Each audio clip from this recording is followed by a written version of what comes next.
विमान ने गति पकड़ी और एक झटके के साथ जमीन छोड़ दी। कुछ ही पलों में बादलों के ऊपर पहुंचकर स्थिर हो गया, पर मेरा मन इतनी आसानी से स्थिर होने वाला था। रह रहकर पापा को कुछ कहने को आकुल चेहरा आंखों के आगे घूम जाता। तबीयत तो पापा की 2 महीने से खराब थी, पर पिछले 4-5 दिनों से जब फ़ोन करो तब यही जवाब मिलता कि पापा बात करने की स्थिति में नहीं है। कल फ़ोन पर दीदी ने कहा पापा को आईसीयू में शिफ्ट कर दिया है। डॉक्टरों ने शरीर को प्रयोगशाला बना दिया है, पर वो कोई ट्रीटमेंट स्वीकार नहीं कर रहा है। डॉक्टर कह रहे हैं जिसे बुलाना हो बुला लीजिए, दुआ कीजिए। पापा बार बार कहे जा रहे हैं कि तुझसे कुछ कहना है। उनके आगे के शब्द सिसकियों में खो गए। मेरे दिल में एक हुक सी उठी। पति सोमेश ने देखा तो तुरंत हिम्मत बंधाई। मुझे तो किसी भी हालात में छुट्टी नहीं मिल सकेगी, पर तुम पहली फ़्लाइट लेकर निकल जाओ। मैंने पीठ सीट पर टिकाकर पलकें मूंद ली और मन को बादलों की तरह यादों के आसमान में खुला छोड़ दिया। मैं जानती थी कि वे मुझसे क्या कहना चाहते थे, और वो मैं उनके मुख से सुनना नहीं चाहती थी, इसलिए उनको मौका ही नहीं देना चाहती थी। शादी के बाद 5 सालों में सिर्फ 2 बार गई थी मायके। शादी की धूमधाम में चाचा किसी से बातें कर रहे थे और सुन लिया था मैंने कि मम्मी ने मुझे जन्म नहीं दिया था। अंत में वे बोले थे, वैसे भाई साहब हैं तो काबिले तारीफ़। अब उसे एक गलती कहो या 2 पल की भावुकता, पर उसे सारी ज़िंदगी निभा दिया उन्होंने। टूट सी गई थी मैं सच्चाई जानकर। जिस पापा को मैंने आदर्श के रूप में देखा, एक समाज सेवक और सुधारक के रूप में जाना, मैं उनकी 2 पल की भावुकता का नतीजा थी। उनकी एक गलती पापा से कह तो कुछ नहीं पाई, पर उसके बाद से वो खामोश पीर दिल में पर्वत सी जमकर उनसे एक दूरी बनाती गई। वो पीर पिघलती भी कैसे, कुछ कहती भी तो किससे। मेरी सुनता ही कौन था पापा के अलावा। बचपन से ही मैंने बाकी लोगों के प्यार दीदी के पल्ले में, पापा का प्यार अपने पल्ले में कुछ ज़्यादा पाया। पापा की यादें मिश्री की तरह मन में मिठास बनकर घुली थी। चिड़ियों की चहचहाहट सी कानों में संगीत बनकर घुली थी। परी देश के सुंदर सपनों सी आंखों में घुली थी। मेरे जन्मदिन के लिए कुछ अलग सी पोशाक या मेरा कोई फरमाइश किया हुआ खिलौना ढूंढने के लिए बाजार खंगालते थे पापा। विज्ञान के प्रयोगों के लिए मॉडल बनाते और उनका प्रयोग सिखाते पापा। मेरी पुस्तकों की रुचि को बढ़ावा देने के लिए हर पुस्तक मेले में उंगली पकड़कर घुमाने ले जाते पापा। चलते फिरते उठते बैठते कहानियाँ सुनाते या विज्ञान की पहेलियाँ बुझाते पापा।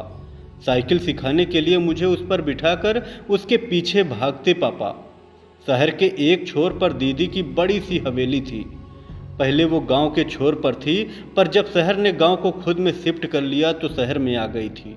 उसमें रहता था दादी और उनके 3 बेटों का परिवार, जिसमें दादी का ही वर्चस्व चलता था। घर के मामले में छोटे बड़े फैसले वही लेती थी। बैठक या रसोई ही नहीं, नाती पोतों के जीवन भी वही नियंत्रित करती। लड़कों के लिए महंगा पब्लिक स्कूल और लड़कियों के लिए पास का सरकारी स्कूल। लड़के पास के पार्क में या स्टेडियम में क्रिकेट खेलने जाते और लड़कियों के लिए पीछे किचन गार्डन में आम के पेड़ पर झूला था। यूँ तो सभी लड़कियाँ उनके लिए दूसरे दर्जे की नागरिक थी, पर मुझसे उन्हें विशेष चिढ़ थी। उनसे यदि कोई बहस करने की हिम्मत रखता था तो वे पापा। हालांकि मैंने सुना था कि दादी पापा को सबसे ज़्यादा प्यार करती थी। उन्होंने अपने कुछ गहने बेचकर बाबा की मर्जी के खिलाफ पापा को शहर पढ़ने भेजा था, पर उनकी पढ़ाई से सबसे ज़्यादा नाराज़ भी वही थी। पढ़ाई ने उन्हें तर्क करना और सभी औरतों की, पत्नी और बेटियों की भी इज्जत करना सिखा दिया था। पढ़ लिख कर वो गाँव के सरकारी स्कूल में अध्यापक हो गए थे और सारे गांव में शिक्षा के प्रति जागरूकता फैलाने का काम शुरू कर दिया था। जो लोग कल तक हवेली का गेट छूने की भी हिम्मत नहीं करते थे, वे बेखौफ पापा से मिलने दालान में आने लगे थे। ऐसी शिक्षा का फ़ायदा उनकी समझ से बाहर था, जो अपने से ज़्यादा दूसरों के बारे में सोचना सिखा दे। मुझे दादी से बहस करने की इजाज़त तो पापा ने कभी नहीं दी, पर मेरा उनसे सदा शीत युद्ध चलता रहा। दादी किसी न किसी बहाने से मुझे भाइयों से कमतर साबित करने की कोशिश करती और मैं खुद को उनसे बेहतर साबित करने के लिए जूझती रहती। पापा बड़े प्यार से समझाते, मुझे यकीन है कि मेरी बिटिया खूब पढ़ेगी और एक दिन साबित कर देगी कि वो लड़कों से कम नहीं है। मैं उस दिन का इंतज़ार करूँगा। पापा के वो वाक्य मेरी प्रेरणा बनते गए और मैं पापा की परछाई बनती चली गई। मैं पापा के साथ ही खाती, खेलती और उनकी पढ़ाई की मेज पर बैठकर पढ़ती रहती। निस्वार्थ भाव से अनपढ़ों की, पर्यावरण की, गरीबों की सेवा और सहयोग करना मैंने उनसे सीखा। उनकी मेहनत से गांव में पक्का स्कूल, अस्पताल, पुस्तकालय आदि बने और मैं सरकारी कार्यालय के चक्कर लगाने, अर्जियां लिखने, तरह तरह के लोगों से मिलने के दौरान हमेशा उनके साथ रही। पर सबसे बड़ी चीज़ जो उन्होंने मुझे विरासत में दी थी वो थी ज्ञान की भूख, जिसने मुझे संघर्ष करना सिखाया, इतने ऊंचे पद पर पहुंचाया। उन्हें स्वाध्याय का बहुत शौक था। वो पुस्तकालय जाते तो मुझे भी उंगली पकड़ाकर साथ ले जाते। सारे रास्ते में उनसे तरह तरह के सवाल पूछती जाती और लौटते समय वहाँ की पत्रिकाओं में पढ़ी कहानियाँ सुनाती। मुझे मंच की हर गतिविधि के भाग लेने का बहुत शौक था। वाद विवाद हो, भाषण हो, मानो एक्टिंग या कुछ और। पापा के लिए एक दिन में इतना अच्छा आलेख तैयार करते कि अध्यापिका उसे देखते ही मेरा चुनाव कर लेती। मेरे लिए बचपन की सबसे सुनहरी यादों में वे दिन जब पुस्तकालय के रास्ते में पापा अक्सर मुझे किसी प्रतिस्पर्धा का आलेख भाव भंगिमा के साथ याद करा रहे होते और राह चलते लोग उन्हें ऐसे बोलते देखकर अजीब सी निगाहों से घूरते या हंसते। पर पापा किसी की परवाह न करते। समय ही नहीं था उनके पास किसी की परवाह करने का। मैं छोटी थी तो अक्सर मम्मी का आंचल पकड़कर उनके पीछे पीछे चलती रहती कि वो मेरी ओर ध्यान दें, पर वो ध्यान न देती। पापा मुझे देख लेते तो तुरंत गोद में उठाकर लान में ले आते और किसी पौधे के बारे में बताकर मेरा ध्यान बांटने लगते। जब मैं कोई ट्रॉफी लेकर आती तो पहले बैठक में लगे शोकेस में रखने की कोशिश करती। दादी सख्ती से मना कर देती। मम्मी के कमरे में रखती तो मम्मी उसे स्टोर रूम में डाल देती। एक दिन जब मैं ट्रॉफी लेकर आई तो पापा घर में नहीं थे। मैं मम्मी से लिपट गई और ट्रॉफी उन्हें पकड़ा दी। मम्मी ने उसी समय स्टोर रूम खोला और ट्रॉफी उसमें डालते हुए कहा, अब बश भी करो, पूरा स्टोर रूम तुम्हारे कूड़े से भर गया है। मेरी आंखें छलछला आई। मुझे देखकर दादी भी रो पड़ी। पापा आए तो उन्होंने उन्हें पूरी बात बताई। दूसरे दिन पापा लकड़ी खरीद लाए। सारी रात अपने हाथों से एक शेल्फ बनाया। दूसरे दिन दालान में बने उस कमरे में दादी मुझे आंख पर पट्टी बांध कर ले गई जहां मैं और पापा गरीब बच्चों को पढ़ाते थे। पट्टी खोली तो शेल्फ पर मेरी ट्रॉफियां सजी थी। ऊपर एक तख्ती टंगी थी जिस पर लिखा था संवेदना, लड़कियों की प्रेरणा। मेरी आंखें एक बार फिर छलछला आई थी। इस बार खुशी से जमीन के हर क्षेत्र में सर्वोत्कृष्ट करने के लिए, खुद को साबित करने के लिए मेरे अंदर एक जुनून था। ये जुझारूपन पापा की प्रेरणा और सहयोग से, दादी की प्रताड़ना और मम्मी की बेरुखी से बढ़ता ही गया। मैं 5वीं कक्षा में थी जब मैं एक प्रदेश स्तर की प्रतियोगिता में भाग लेने प्रसिद्ध कॉन्वेंट स्कूल गई। प्रथम पुरस्कार लेकर लौटी तो पापा से लिपट गई। मेरी परी पापा से क्या इनाम लेगी? मेरी बड़ी सी ट्रॉफी कुछ देर निहारने के बाद पापा ने पूछा था, मुझे उसी कॉन्वेंट स्कूल में एडमिशन चाहिए पापा। यह कहकर मैं बड़ी देर तक उस स्कूल की खूबसूरती और सुविधाओं के बारे में बताती रही और पापा अपलक मुझे देखते रहे। फिर जैसे एक बार किसी खिलौने या कपड़े के लिए कहने पर वे आ जाता था, वैसे ही दूसरे दिन उस स्कूल का फॉर्म आ गया। नए स्कूल की फीस महंगी थी और उसमें ज़्यादा महंगे थे उसके नखरे। कभी वार्षिकोत्सव तो कभी स्टडी टूर, तो कभी किसी कार्यक्रम के लिए मंच की पोशाक, कभी किसी प्रतियोगिता के लिए किताबें, तो कभी किसी प्रतिस्पर्धा के लिए मॉडल। ये तो बहुत बड़ी होने पर पता चला था कि मेरी छोटी बड़ी फरमाइशें पूरी करने के लिए पापा रात रात भर जागकर अनुवाद कार्य करते थे। जब दादी की शादी तय हुई तो दादी मेहंदी वाले दिन अपने गहनों का एक सेट लेकर आई। तो दीदी ने पूछा, इसमें से कौन कौन से संवेदना के हैं और कौन कौन से मेरे? ये सारे तेरे हैं, दादी ने उत्तर दिया। तीनों लड़कों के लिए एक एक सेट बना रखा है मैंने। जिसकी जितनी छोरियां उतने हिस्से कर दे हुए हूँ। तू अकेली है तो अकेली। उस दिन मेरी आंखों से सैलाब बह निकला। गहनों का मुझे शौक न था, मगर तू चिंता मत कर, मैं चुपके से आधे गहने तुझे दे दूंगी। दादी के जाने के बाद ये कहकर दीदी ने मेरे आंसू पोंछते पोंछते मुझे लिपट कर रो दी थी। उन्होंने पापा को बताया तो उन्होंने हंसकर मुझे समझाया था, तू सारे काम लड़कों वाले करती है ना, इसीलिए दादी तुझे लड़की गिनती नहीं करती। समय का पहिया घूमता रहा। मैंने 10वीं में ही तय कर लिया कि मुझे डॉक्टर बनना है। मेडिकल की कोचिंग का खर्चा दादी के कान में पड़ा तो उन्होंने बखेड़ा खड़ा कर दिया। पापा ने साफ कह दिया कि जब खर्च मैं कर रहा हूँ तो आपको परेशान होने की ज़रूरत नहीं है। मैंने प्रवेश परीक्षा की तैयारी दिन रात एक कर दिए। मैं सुबह 5 बजे उठती, पापा 4:30 बजे उठकर गीजर ऑन कर देते। मैं नहा धोकर पूजा करने बैठती तो पापा गर्म कॉफ़ी और अंकुरित सलाद के साथ स्टडी टेबल पर मेरा स्वागत करते। हमारी तपस्या प्रखरतर होती गई और वरदान बढ़े। पहले मैंने मेडिकल की प्रवेश परीक्षा में टॉप किया, फिर मेडिकल में, फिर सर्जन की विशेष योग्यता में और अंतिम वर्ष कैंपस इंटरव्यू में ही मेरा चयन दिल्ली के प्रख्यात हॉस्पिटल में हो गया।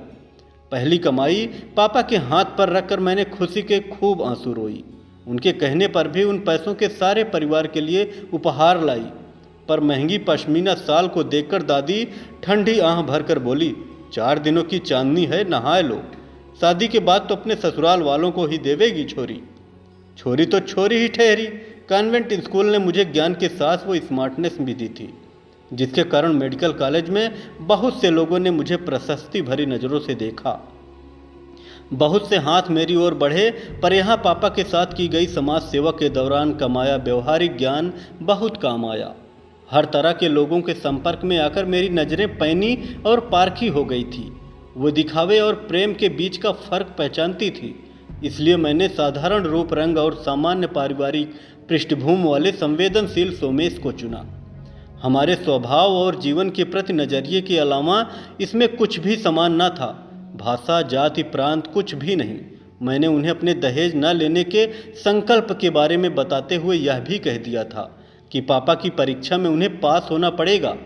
सोमेश से पापा करीब 2 घंटे बात करते रहे और उनके जाने के बाद मुझे गले लगाकर रो पड़े। मेरी परवरिश सफल हो गई। शाबाश बेटा, तुझे इंसान पहचानना आ गया। ये लड़का तेरी रूह का सुकून और हम कदम बन सकेगा। इंसान को जीवन साथी से बस यही तो चाहिए होता है। मम्मी मेरी बेल्ट बांध दो। झिंझोड़ा तो मेरी तंद्रा भंग हुई। विमान लैंड होने का अनाउंसमेंट हो रहा था। मैंने एयरपोर्ट से सीधे हॉस्पिटल के लिए टैक्सी कर ली। आईसीयू के शीशे से पापा को देखा और आंखों से सैलाब उमड़ पड़ा। दादी वो थी, एक पल के लिए भी पापा को अकेला नहीं छोड़ती थी। पापा ने मुझे देखा तो उनके चेहरे पर चमक आ गई। मुझे इशारे से अंदर बुलाया तो दादी भी मेरे साथ अंदर आ गई। पापा मुझसे बोले कि मुझसे कुछ कहना है, तो दीदी बोल उठी, आपको डॉक्टर ने ज़्यादा बोलने से मना किया है। मैं आपके सपने बताती हूँ, कुछ गलत हो तो आप बोलिएगा। पापा चुप हो गए और दीदी ने कहना शुरू किया, मेरे पैदा होने के समय ही मम्मी का ऐसा ऑपरेशन करना पड़ा था कि वो फिर कभी माँ नहीं बन सकती थी। पापा का वारिस पाने के लिए दादी ने उन पर दूसरी शादी का दबाव डालने की कोशिश की। नहीं हुई। बहुत लड़ाई के बाद उन्होंने पापा एक लड़का गोद ले ले। ये सुझाव पापा को पसंद आ गया। अनाथ आश्रम गए तो पता चला कि लड़की तो तुरंत मिल सकती है, पर लड़के के लिए अर्जी देकर 2-3 साल प्रतीक्षा करनी पड़ेगी। अभी कई लोगों की अर्जी पड़ी है। अर्जी डालने के बहुत समय बाद अनाथ आश्रम से फ़ोन आया। अनाथ आश्रम के आंगन में मंदिर था, तू वहीं खड़ी थी। यही कोई 2-3 साल की। पापा ने हाथ जोड़े तो तू पापा कहकर उनसे लिपट गई और सुबक कर रोने लगी। पापा ने तुझे चुप कराने के लिए गोंद में ले लिया। पापा, अब आप मुझे कभी नहीं छोड़ना। मैं आपकी गोंदी से नहीं उतरूंगी, नहीं तो आप फिर खो जाओगे। कहकर तूने बाहें उनके गले में कस दी। नहीं उतारूंगा बेटा, रो मत। कहते हुए पापा की आंखों से आंसू आ गए। वार्डन ने बताया कि कोई औरत 1 हफ्ते पहले यह कहकर छोड़ गई है कि पापा आकर ले जाएंगे। तब से हर आने वाले के पैरों में पापा कहकर लिपट जाती है। कोई बात नहीं, समझ जाएगी कुछ दिन में।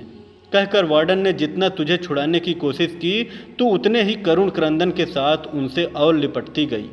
पापा की तुझ पर दीदी इतना बोली थी कि पापा ने हाथ के इशारे से उन्हें रोक दिया। आगे की बात मैं खुद बताऊंगा। मैं तुझे ये सब अपने मुंह से ही इसलिए बताना चाहता था कि कोई और बताएगा तो एहसान लगेगा, दया लगेगी, पर तू मेरी दया या भावुकता नहीं, जीवन दर्शन है। मेरे दिल ने तो उसी दिन से लड़की गोद लेने का इरादा कर लिया था, जिस दिन वार्डन ने कहा था कि लड़कों के लिए लोग प्रतीक्षारत हैं और लड़कियां। मेरी मम्मी को कई बार समझाने की कोशिश कर चुका था कि अगर लड़कों को भविष्य सुरक्षित है ही तो क्यों ना हम लड़की को ले लें। हम बच्चा गोद लेने नहीं, अपने वारिस की कमी पूरी करने जा रहे हैं। तेरी मम्मी का जवाब होता। वारिस शब्द का मतलब है वहन करने वाला। बच्चों को माता पिता का वारिस इसलिए कहते हैं क्योंकि वे उनके संस्कारों का, अधिकारों का, कर्तव्यों का वहन करते हैं। ये सब काम लड़कियां भी कर सकती हैं और मैं एक दिन यही साबित करके दिखाऊंगा। मैं उन्हें समझाने की कोशिश करता। अनाथ आश्रम जाने के लिए निकला, लेकिन मन अनमना सा था।